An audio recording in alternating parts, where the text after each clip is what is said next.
If you ever fall in love with a narcissist, there are a few distinct stages that your relationship will go through. First is the idealization phase, during which time you'll be love-bombed and begin living in a narcissistic shared fantasy which causes you to believe that you can finally have everything you want in a relationship, so long as you do and become whatever the narcissist decides you must do and become, which is someone who exists solely to satisfy their demands. Idealization is also taking place on the part of the codependent partner, who focuses on their partner's positive qualities while minimizing or ignoring abusive behavior and other red flags. Once mental, emotional, physical, and often financial dependence has been established, things will move into the devaluation phase. During the devaluation phase, it will gradually become harder and harder to earn the safety, love, affection, and belonging you so desperately want, an unwinnable game of do more, do better, and you will do this while blaming yourself, sometimes for years or decades, in the hope of getting back to how things were at the beginning. That's not possible, though, because the savior/villain image of you that the narcissist has been having a relationship with only exists in their mind, while the image of the narcissist that you originally fell for never existed at all. If you ever stop being useful to them, or if you ever let the narcissist know that you're done with their game, that you see through their lies, and that how you're being treated isn't right, you will enter the discard phase, during which time you are likely to be threatened, gaslit, slandered, scapegoated, and ostracized, as though your refusal to tolerate their abuse makes you the greatest traitor who has ever lived.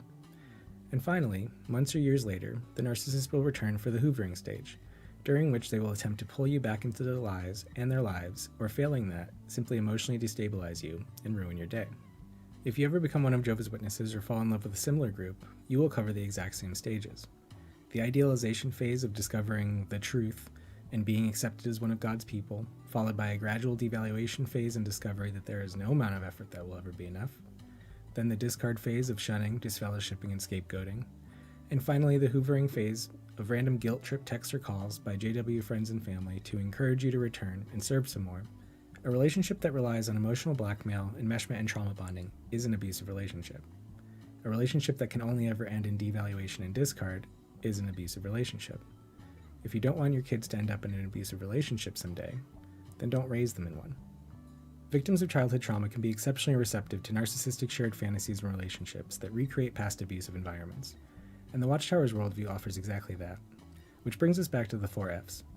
Grandiose, contemptuous exceptionalism and victim-hero status for the narcissistic fight types. Constant perfectionism and never enough do more, do better messaging for the obsessive-compulsive flight types. Potent biblical, apocalyptic, and salvation and paradise fantasies for the dissociative flight types. And long-suffering servitude and exploitation for the codependent fawn types. Being one of Jehovah's Witnesses has something for everyone with a history of trauma. The Watchtower Bible and Tract Society bears plenty of responsibility for their coercively destructive influence on our families, no doubt. But if your family was anything like mine, then they were already a family in crisis when they became Jehovah's Witnesses. In fact, that's primarily why they became Jehovah's Witnesses. Children who are victims of abuse, neglect, illness, war, poverty, natural disasters, crime, and other crises understandably come to see the world as a dangerous, unjust, and frightening place. This leads to a disinterest in and hostility toward reality and life itself. Further crises that have always happened and likely will always happen serve to strengthen that negative bias, and the Watchtower exploits that by claiming that those events are evidence for their apocalyptic worldview. Take a look at the fear-mongering found in, every Watchtower publication or the JW newsroom page for examples of this.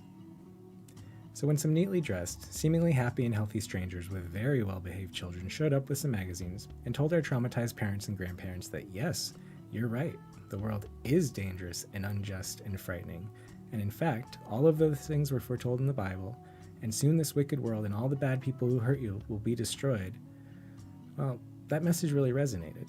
Victims of trauma frequently experience intense states of guilt, shame, fear, and uncertainty, even when things out here are perfectly calm, and inner Armageddon continues to be waged inside their, and our, hearts, minds, and bodies. So when our parents and grandparents were told that the world was about to end, they believed it, because it already felt that way to them all the time, and it was a relief to finally have a reason for it.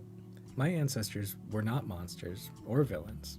They were frightened, traumatized, emotionally dysregulated children in adult bodies, trying and largely failing to avoid traumatizing their own children.